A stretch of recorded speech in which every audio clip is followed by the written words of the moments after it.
name's John Miller, and I am the owner of Artie's Filling Station here in Old Town. And we're actually in the postage stamp size place that we have to make some coffee and food. So basically, when I was growing up, I played hockey overseas for a little bit, and after college for a while. And during the day, we didn't have much to do. We basically sat at the cafe all day in the afternoon and hung out and people watched and just kind of fell in love with the whole cafe atmosphere. So I guess I just wanted to kind of recreate that for myself. I was yearning for something that, I just didn't really find, and it's just kind of a different experience, and I'm hoping that, I'll be able to do that here. I want to have a really cool place to come and hang out and enjoy a really neat part of town, and sit outside with your friends and talk and go outside and visit with people, listen to some great live music. That's pretty much all we're going for here, and just trying to bring some stuff that's really awesome Michigan products to a nice convenient location. So that'll be 60 bucks. You'll need a new French press too. And there you go. Just so you know, have you ever had our coffee before? Oh, okay, cool. Gotcha. Yeah. We use French presses, so I always want to make sure and tell people, because a lot of people are like, "Oh, what's that?" So cool. Exactly. You got it. Yeah, you too. Thanks for coming by.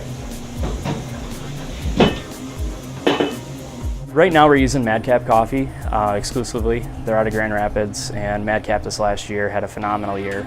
They took second at the U.S. National Brewers Cup, and one of their employees, actually Ryan, not even an employee, one of the main guys involved in the whole organization, he took third at the U.S. National Barista competition, which is just a huge deal. So using their product as well. And this year, I know that there are several competitors that are going to be using the Madcap product in the regional and national competitions, which is really speaking volumes about what they have to offer.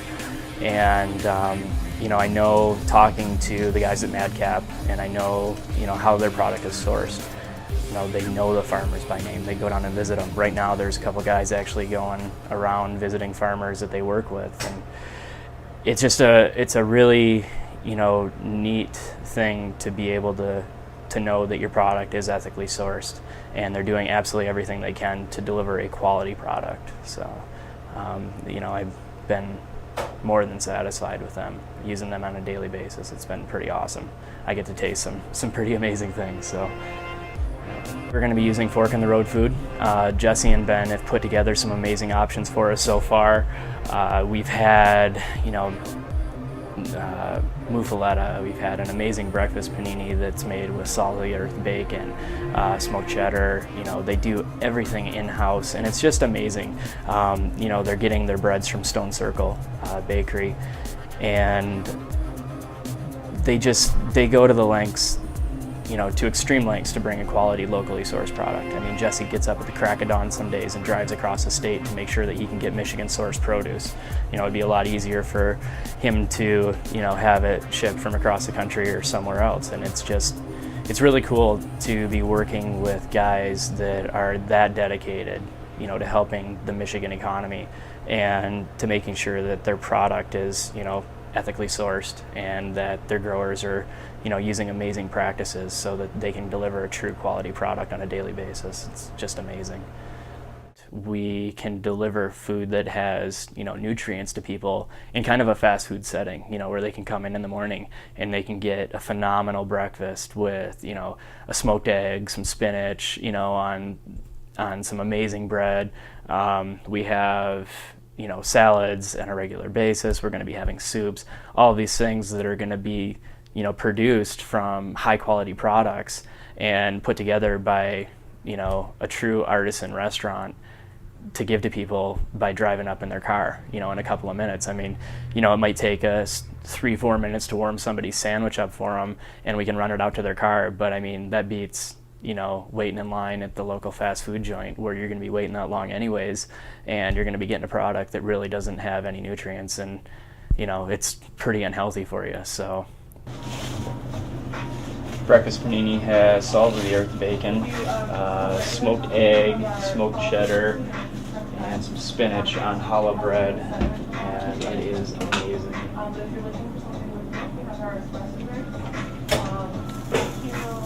Does the challah come from Stone Circle? Stone Circle, correct. Provide all the bread for Fork in the Road.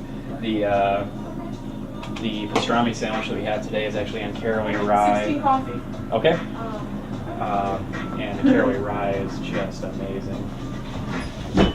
What are we running today? San Sebastian and Fazenda Reina. It's good at any time of the day. We usually sell out of these by lunchtime. So they're really, really good. What kind of egg do they do today? It's smoked egg, the regular kind.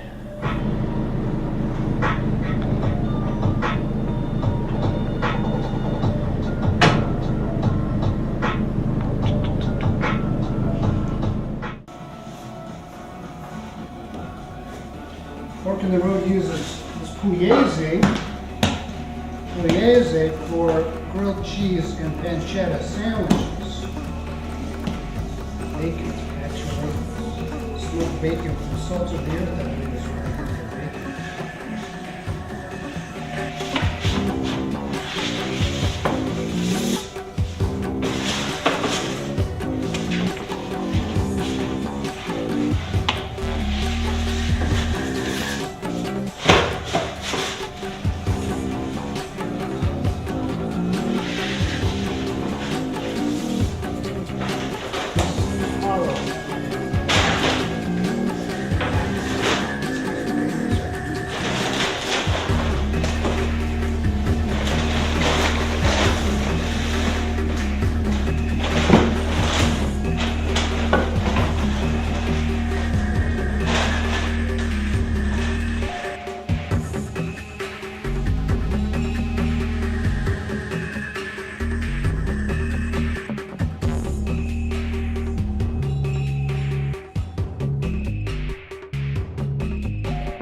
It's one thing that we're really excited for, and that was one of the things that my mom and I have talked about for years, is that we just wanted to have that outlet where we can, give people great food in a quick setting. That was one thing that I was always upset about because I was always so busy.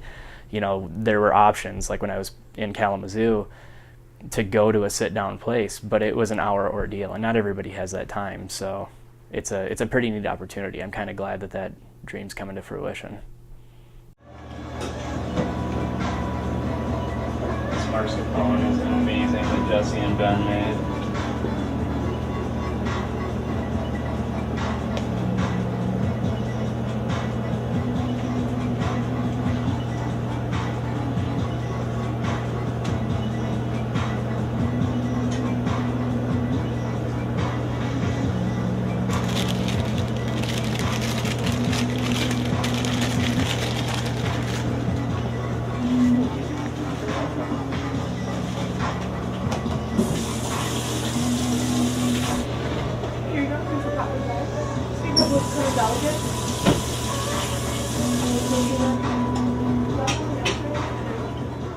Right from the get-go, the first time I met with Ben and Jesse, I was just blown away. I think that we just kind of knew that we were on the same path, and in different areas, obviously. I mean, I think that what they're doing there is more complex than what I'm doing, but at the end of the day, we have the same goal.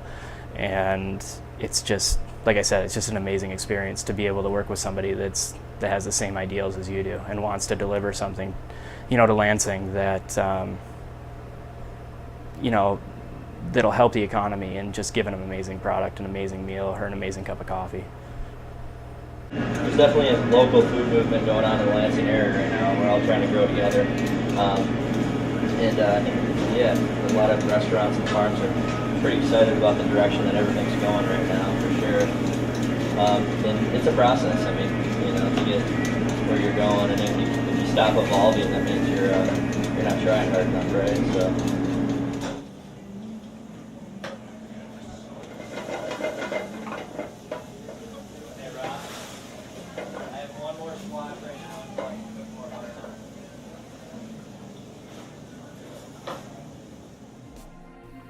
you know, when we first got into this, my mom and I wanted to do something like this for years, and you know, we always talked about potentially having a place where we could have everything that was grown local, so we wouldn't have to worry about, you know, not the expense of it, but you know, the fact that you're contributing to an issue by having things shipped across the country. You know, you're contributing, you know, you might be taking an organic good, but it might be sitting on the top of a truck next to the truck smokestack.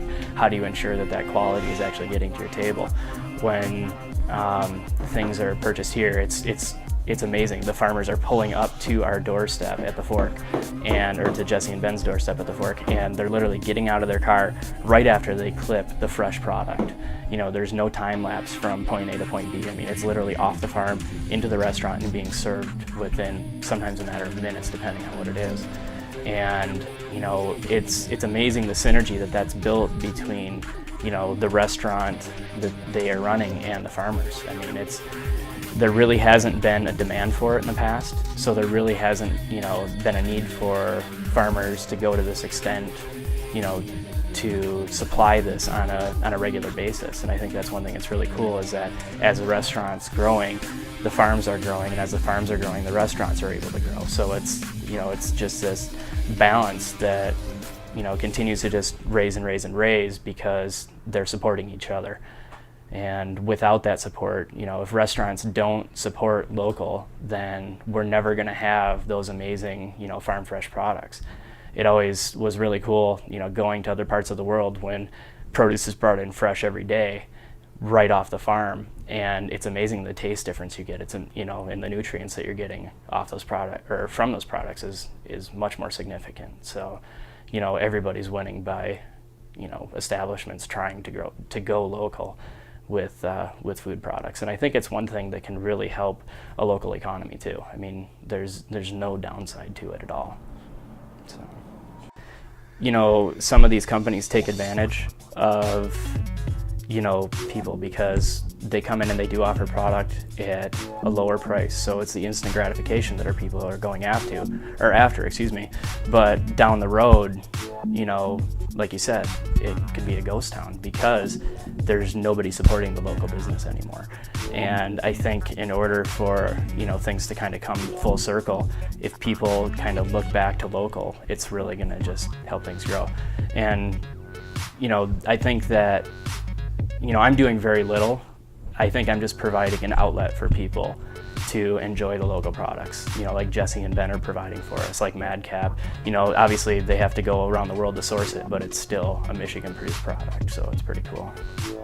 And that's one thing that's so cool too, is that there's people that want to do things this way, but there's no support for it, you know, and that's why when a restaurant, you know, or a food truck comes along and wants to do things this way, it just creates a chain reaction, and it's just going and going and going. And you can see, you know, the people that have been involved in this whole thing, and it's just so cool to see how things are just taking off. I mean, I think it's really going to spark a revolution in Lansing. It's just neat because, you know, with the auto industry, you know, going the way it's gone, we've lost a lot of local jobs, and this might be another avenue where people can really start to, you know, basically earn a living.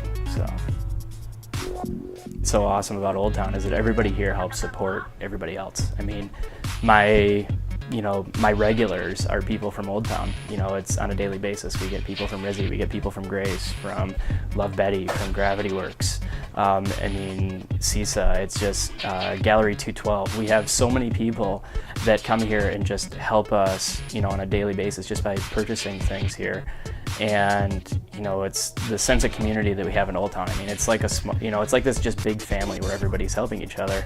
And I think it would be awesome if we could help extend that to the surrounding areas, you know, and not just by buying products, but, you know, by trying to create activities to draw everybody together. And one of the things that I would love to do, and I don't know if it's possible, but we have these awesome streetlights in Old Town, and I know that the Capitol has amazing streetlights. If we were to somehow bring those together down Grand River and up Capitol to the Capitol building, I think it would bring the historic part of Old Town, you know, kind of back into downtown Lansing, and we can, you know, just basically help get rid of that divide between the two. We don't have to exist independently, and we would just love to have this just continue to grow. And I think that's something that would be pretty awesome if we could do that. So there's definitely costs associated with quality. I mean, we're using Calder Dairy milk, which is a Michigan product.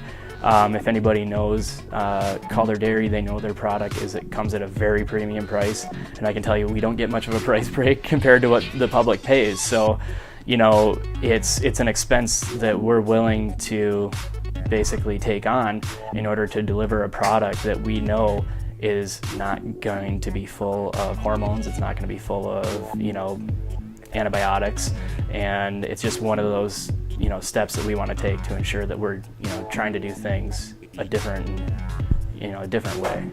So it's, I don't know, it's just one of those things where you just want to make sure you're doing everything to do things the best way possible. And I think in the long run it'll definitely pay off. So we can, yeah. Okay, I'll take a soy latte. Okay. I'll take a regular one. Regular latte and a soy latte. You got it. Caramel? You got it. All right. Soy is really hard to work with because it doesn't have any natural fat. The soy product that we have has some added fat to it, so it allows it to stretch, but it's really hard to do latte art with soy milk.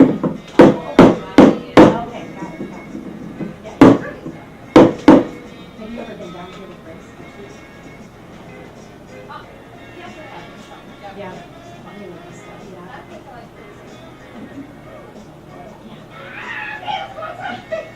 There's so many pretty things all over. Hi, Sarah. Oh my goodness, you're good. Thanks, guys. I appreciate it. See you later. Bye.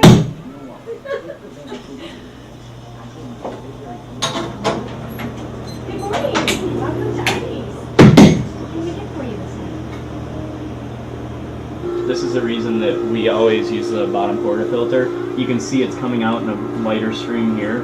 That means it's channeling, and that's actually something that's very bad. It's going to make the coffee taste extremely bitter. So this would be a shot that's not servable. So we're going to throw that one away. Well, I'll drink it. No, you won't.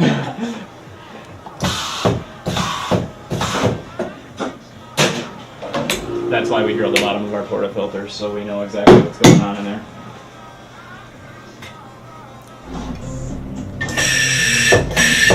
That's pretty slick right there.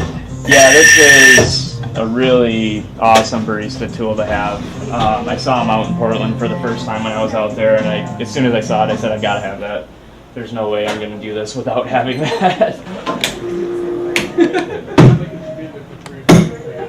So one of the nice things is we provide all of our grounds to farmers that actually grow for fork. So we give them any compost that we have, and the same with fork in the road. So it goes right back to the place where it's coming from. Nice. Yeah. One of the challenges that we have here is that we have such an incredibly small space to work in, and I went, to great extents to make sure that the space was designed so that it would be extremely efficient. We obviously have a very small drive-through here, and once we incorporate cafe seating, that means we're going to be having walk-up traffic and drive-through at the same time.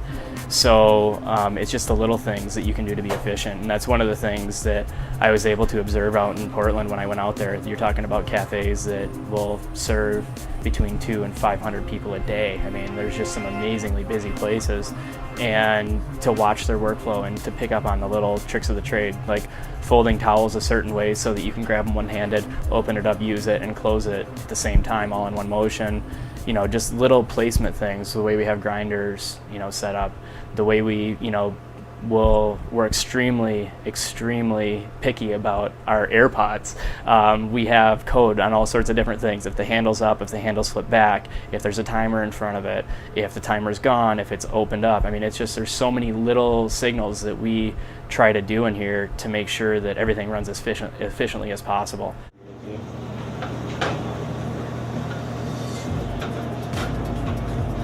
kind of have a system with our French presses so that we know exactly what's going on with them. Whenever the handle is forward on the French press, that means it's full of hot water. The press is ready and hot, or excuse me, the air pot's ready and hot for coffee to be added to it. Whenever the handle's back but the pump is down, that means there's coffee in there, but nothing has been taken out of that air pot yet. And whenever a handle is up, that means that coffee's been taken out of it, and we should probably have another one ready to go. So we always know exactly what's going on. We have timers on all of our pots, so we know when the coffee's expired, and we either dump it out or drink it at that point. I mean, we have our milk pitchers set up, the handle's set a different way and staggered a certain way so that we can make multiple drinks really quick.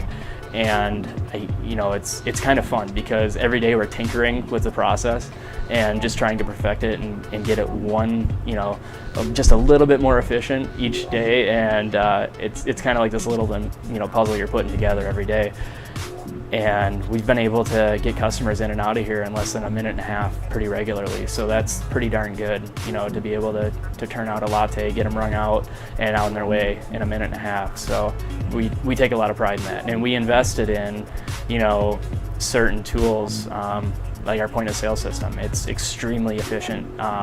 We're gonna have a screen back here in the corner so that I can see orders so that we don't get any confusion when we're having to deal with two windows. We have a grinder that'll grind a shot in 3 seconds as opposed to some grinders that take 15. It's just these tiny, tiny little details that we've tried to iron out to put out a great product really quick. So, yeah. When we're working with our customers, one of the things that I do is I don't offer any sweetener for our coffee, and for a couple of reasons. We get enough sugar in our diet as it is as Americans through all the processed food that we eat, and the other reason is it's kind of slap in the face to the people that grow the coffee. It's an extremely premium product that we're delivering, and coffee is the most underpriced commodity there is. There's so many man hours that goes into producing 1 cup of coffee. I mean, one coffee plant will produce at best a pound of coffee a year. Just think of how many billions and billions of pounds the American, culture goes through, or the society goes through every year. And, and then to seek out, the best quality.